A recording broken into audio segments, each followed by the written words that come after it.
নমস্কার বন্ধুরা, আশা করি আপনারা সবাই ভালো আছেন। আমরা সবাই ভালো আছি। বন্ধুরা দেখতেই পাচ্ছেন এখানে কিছু নিয়েছি পাবদা মাছ। তো পাবদা মাছগুলো কিন্তু লবণ হলুদ মাখিয়ে নিয়েছি। আর দেখুন এখানে কড়াই বসিয়ে দিয়েছি, আর কড়াইয়ের মধ্যে দিয়ে দিয়েছি সর্ষের তেল। তো অবশ্যই বলবো বন্ধুরা, স্কিপ না করে সঙ্গে থেকে পুরো ভিডিওটা দেখলেই বুঝতে পারবেন কিভাবে এই রেসিপিটি তৈরি হয়েছে। তো এই রেসিপিটি কিন্তু খেতে ভীষণই সুস্বাদু হয়েছিল। তো অবশ্যই চাই আমি যে আপনারা এরকমই সুস্বাদু একটা রেসিপি তৈরি করুন। তো যার জন্যই আপনাদের কাছে এই ভিডিওটা নিয়ে এসেছি। তো অবশ্যই বলবো পুরো ভিডিওটি দেখবেন, তাহলে বুঝতে পারবেন কিভাবে তৈরি হয়েছে। তো দেখুন এখানে প্রথমেই যে মাছগুলো আছে, মাছগুলোকে কিন্তু আমি পুরো কড়া করে ভাজবো না। তো পাবদা মাছ যতই কম ভাজা যায় ততই কিন্তু স্বাদ দ্বিগুণ বেড়ে যায়। তো দেখুন এখানে কিন্তু যে মাছটা আছে, মাছটাকে শুধু আমি একবার উল্টে পাল্টে নেব। তো মাছটাকে একটু উল্টানো অসুবিধা হচ্ছে, তো দেখতেই পাচ্ছেন। তো এই যে উল্টিয়ে দিলাম এখন এতক্ষণ পর। তো এইভাবে কিন্তু উল্টিয়ে শুধু নেব, বেশি করে কিন্তু ভাজবো না। শুধু এক পাশ এপাশ ওপাশ একটু উল্টে দিয়েই কিন্তু আমি এটাকে নামিয়ে নেব, একদম ভাজার কোনো দরকার নেই। তো দেখতে পাচ্ছেন, তো এভাবেই কিন্তু সমস্ত মাছগুলো আমি উল্টে পাল্টে শুধু নামিয়ে নেব। তো দেখতে পাচ্ছেন একবার এদিকে একবার ওদিকে দিয়ে দিয়েছি, আর এখন আমি নামিয়ে নিচ্ছি। তো এভাবেই কিন্তু সমস্ত মাছগুলোকে ভেজে নিতে হবে। তো দেখুন এখন মাছগুলো আমি নামিয়ে নিয়েছি, আর এখানে কড়াইয়ের মধ্যে যে অবশিষ্ট তেল ছিল, মাছগুলো কিন্তু আমার ভাজা হয়ে গেছে সবগুলোই। আর এখন আমি কয়েকটা কাঁচা লঙ্কা দিয়েছি, আর এখানে দিয়ে দিলাম কালো জিরে। তারপর কালো জিরে দেওয়ার পর দেখুন একটা টমেটো কিন্তু আমি পেস্ট করে নিয়েছি একদম পুরোপুরি। তো সেই টমেটো পেস্টটা কিন্তু আমি এখানে দিয়ে দিলাম। তো এই উপকরণগুলো এক এক করে দিতে থাকবো। আর এই উপকরণগুলো দিয়ে যদি এভাবে আপনারা পাবদা মাছের রেসিপিটি তৈরি করেন, তাহলে কিন্তু খেতে হবে দুর্দান্ত। তো অবশ্যই বলবো প্রত্যেকটা যে উপকরণ আছে, প্রত্যেকটা উপকরণই কিন্তু এখানে দিতে হবে, তাহলেই কিন্তু এই রেসিপিটি খেতে হবে দুর্দান্ত বা সুস্বাদু। তো বন্ধুরা দেখতে পাচ্ছেন এখানে যে টমেটো পেস্টটা দিয়েছি সেটাকে কিন্তু একটুখানি ভেজে নিতে হবে। আর এখানে দেখতে পাচ্ছেন বাটিতে, তো এখানে আমি 2 চামচ পরিমাণ পোস্ত, 2 চামচ পরিমাণ সর্ষে আর নিয়েছি 3টে পাকা লঙ্কা। তো শুকনো লঙ্কা নয়, পাকা লঙ্কা, কাঁচা লঙ্কারই পাকা লঙ্কা। তো সেগুলো কিন্তু একসঙ্গে আমি বেটে নিয়েছি। এখন ভালো করে আমি এখানে নেড়ে নিচ্ছি। তো অবশ্যই বলবো সর্ষে বাটার সময় কিন্তু অবশ্যই সামান্য একটু লবণ আর লঙ্কা দিয়ে বাটবেন, তাহলে কিন্তু সর্ষের যে তিতা ভাবটা সেটা কিন্তু আর থাকে না। তো বন্ধুরা দেখতেই পাচ্ছেন মশলাটা কিন্তু আমার ভাজা হয়ে গেছে। এখন ভাজা হওয়ার পর কিন্তু আমি দিয়ে দিচ্ছি এখানে স্বাদ মতো লবণ, যে পরিমাণ আমি গ্রেভি রাখতে চাই সেই আন্দাজ মতোই। আর এখানে হাফ চামচেরও একটু কম পরিমাণ দিয়ে দিয়েছি হলুদ গুঁড়ো। এবার দিচ্ছি কাশ্মীরি লঙ্কা গুঁড়ো। তো বন্ধুরা দেখতে পাচ্ছেন মশলাগুলো দেওয়ার পর কিন্তু আরও একটু নাড়িয়ে চাড়িয়ে একটু ভেজে নেব।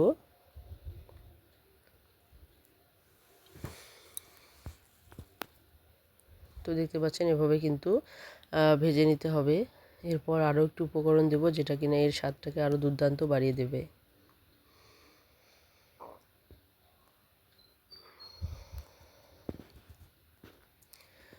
তো দেখুন এখানে কিন্তু মশলাটা পুরোপুরি কষানো হয়ে গেছে। এবার আমি দিয়ে দিচ্ছি এখানে 2 চামচ পরিমাণ নারকেল বাটা।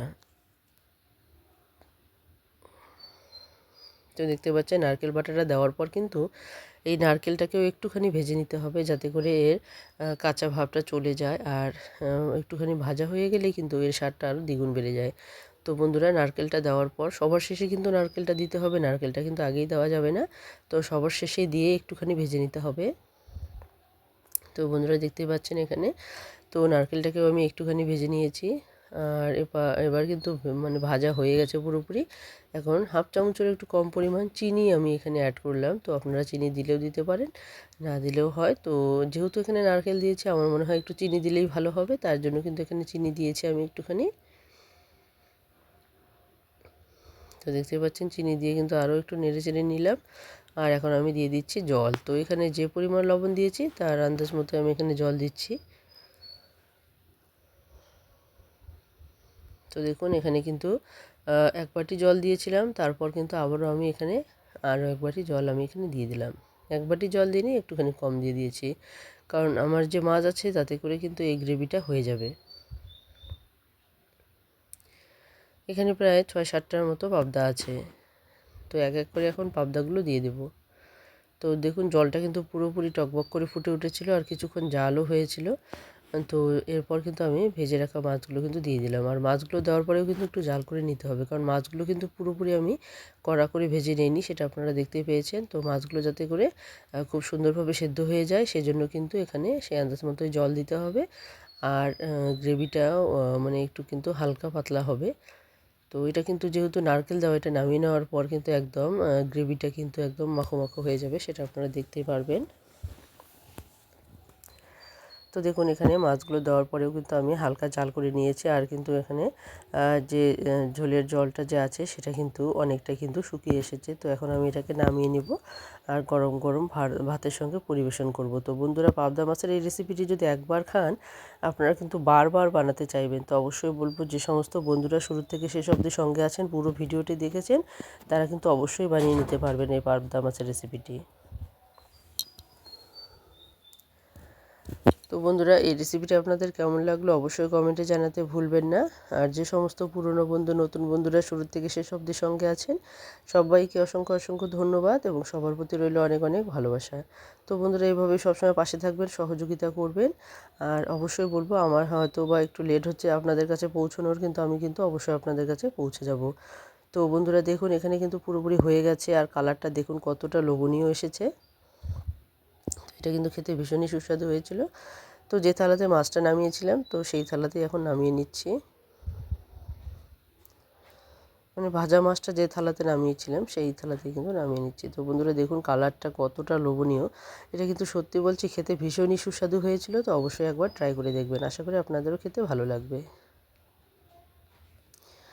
আর যে সমস্ত বন্ধুরা আজকে প্রথম দেখছেন, যারা এখনও সাবস্ক্রাইব করেনি, তারা অবশ্যই সাবস্ক্রাইব করে বেল আইকনটিকে ক্লিক করে রাখবেন, তাহলে যে কোনো নতুন ভিডিও আসা মাত্র আপনাদের কাছে পৌঁছে যাবে। আর অবশ্যই একটি কমেন্ট করতে ভুলবেন না, আর একটি লাইক দিতেও ভুলবেন না, কারণ আপনাদের একটি লাইক, একটি কমেন্ট কিন্তু আমাদেরকে অনেকটাই উৎসাহিত করে নতুন নতুন রেসিপি তৈরি করতে। তো অবশ্যই বন্ধুরা একটা কমেন্ট করবেন আর একটু ছোট্ট করে একটু লাইক দিয়ে দেবেন। আর বেশি বেশি করে পারলে বন্ধুবান্ধবদের মধ্যে শেয়ার করে দেবেন, যাতে তারা ওই নতুন নতুন রেসিপিগুলো বানিয়ে নিতে পারেন। আর পুরনো বন্ধু, নতুন বন্ধু যারা সঙ্গেই আছেন, তাদেরও বলছি অবশ্যই একটা কমেন্ট করতে ভুলবেন না, কারণ আপনাদের কমেন্টটাও আমাদেরকে অনেকটা অনুপ্রাণিত করে নতুন নতুন রেসিপি তৈরি করতে। তো বন্ধুরা, আজকে এখানেই শেষ করে দিচ্ছি, আবারও চলে আসবো নতুন কোনো রেসিপি নিয়ে। ততক্ষণে সবাই ভালো থাকবেন, সুস্থ থাকবেন, টাটা।